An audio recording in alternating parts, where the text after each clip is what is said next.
Hola chicos, por si faltaba algo para la clase de hoy, se ha cortado el vídeo y no se ha grabado. Entonces os voy a mandar este vídeo repasando las cosas más importantes de lo que hemos visto hoy y vamos a hacer un cambio de planes. Para el examen no os va a entrar nada de acotación, lo veremos después del examen, os va a entrar solamente esta parte de cortes y secciones y así nos da más tiempo para verla un poco más despacio y mejor. La veremos entre las dos clases de esta semana y las dos de la semana que viene que vamos a ver, y de acotación lo veremos después, no va a entrar nada de acotación en el examen, ¿vale? A ver, de los apuntes que os he facilitado, lo que es importante que os quede claro de hoy es lo siguiente. Se utilizan líneas discontinuas en las vistas de las piezas cuando esas líneas no son visibles, cuando son líneas interiores o quedan ocultas por la propia materia de la pieza, ¿vale? Eh, una forma de representar de forma más clara, más directa las partes interiores de una pieza que quedan ocultas es mediante el corte. El corte del cuerpo de la figura que queremos representar hace aflorar al exterior su configuración interior. Es decir, si una figura tiene huecos en su interior, lo más fácil es cortar una parte de esa pieza y dibujarla directamente, porque al cortarla, eliminar una parte de esa pieza, pues ahora ya sí que vemos el interior, ¿vale? Eso es lo que vamos a ver en las secciones. La diferencia entre el corte y la sección, como viene en el siguiente párrafo, es cuando una pieza se corta con un plano, la superficie que se obtiene, la superficie de intersección de ese plano con la pieza se llama sección. Sin embargo, cuando yo corto una pieza con un plano y suprimo, si quito una parte de la pieza, cuando se suprime la parte de la pieza situada entre el observador y el plano secante, lo que obtenemos es un corte, ¿vale?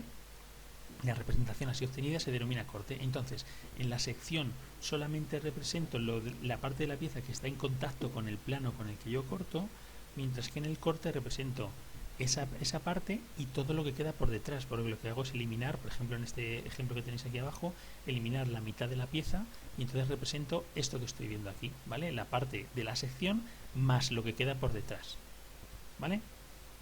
Más cosas. El objeto de los cortes es proporcionar el exacto conocimiento de aquellas partes internas de los mismos que resultan ocultas por la propia materia. Es decir, ¿qué es lo que estamos obteniendo con un corte? No tener que utilizar líneas ocultas, ¿vale? Sino que todo lo que esté dentro de la figura, con un corte lo vamos a poder ver en las representaciones que hagamos de esa figura. ¿Cómo indicamos un corte? Cuando se corta una pieza con un plano, se elimina la parte de la pieza comprendida entre el observador y dicho plano. Es decir, yo siempre que corto es para que lo que estoy cortando, lo que está dentro, se me quede más cerca de mí y eliminar por lo tanto la parte de la pieza que está entre el plano por el que corto y yo, ¿vale? Lo que tapaba eso que antes estaba oculto. Esto tiene un carácter puramente convencional, es decir, es un supuesto, y entonces afecta el quitar la parte de la pieza que está entre el plano y el observador, afecta a la vista en la que yo voy a hacer el corte, pero no a las demás. Por ejemplo, en la figura que hemos hecho esta mañana, yo he hecho un corte, pero no he borrado nada en las vistas anteriores al eliminar la mitad de la pieza. Es solamente en esa vista en la que suponemos que eliminamos una parte de la pieza, ¿vale? Lo que dice aquí es que no afectará a la representación de las restantes vistas, en las cuales la pieza se representará entera como si no hubiera ningún corte, ¿vale? Se indica en una de las vistas y se hace el corte en otra vista, ¿vale?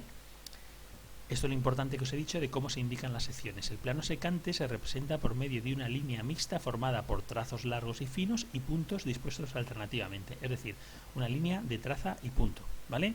Terminada en ambos extremos por sendos trazos gruesos, ¿vale? Los trazos del principio y del final de la sección tienen que ser gruesos. Se identificará por medio de letras mayúsculas situadas en los extremos, acompañadas de una línea de flecha representativa de la dirección y sentido de observación. Eso es lo que tenéis que tener claro de cómo se dibuja, cómo se determina una sección. Línea de trazo y punto, trazo grueso al principio y al final, dos flechas de hacia dónde voy a mirar yo esa pieza y las letras mayúsculas. Y luego siempre la sección, en la vista en la que se hace, se identifica con las letras A y B. Solamente se pone A y B, no hace falta poner sección A y B o corte A, B, ¿vale? Y siempre en correspondencia geométrica, en correspondencia diédrica con el resto de las vistas. Para diferenciar la superficie que es de sección de la que no, la sección se rellena por medio de un patrón de sombreado formado por líneas paralelas continuas de trazo fino que deben presentar una inclinación de 45 grados con la horizontal. Esto es lo que os he dicho que se hace siempre lo último, ¿vale? Rayar con líneas inclinadas 45 grados, no 40 ni 50, 45, para eso tenéis la escuadra, de trazo fino, paralelas entre sí y siempre separadas la misma distancia, ¿vale?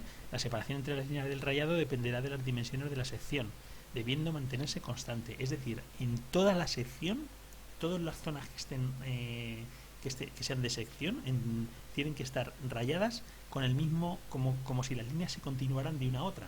Evidentemente, en las partes que no son de sección no se van a continuar, ¿vale? Bueno, esto es lo más importante de lo que hemos visto hoy, solamente quería aclararlo un poco más y mañana seguimos con el resto.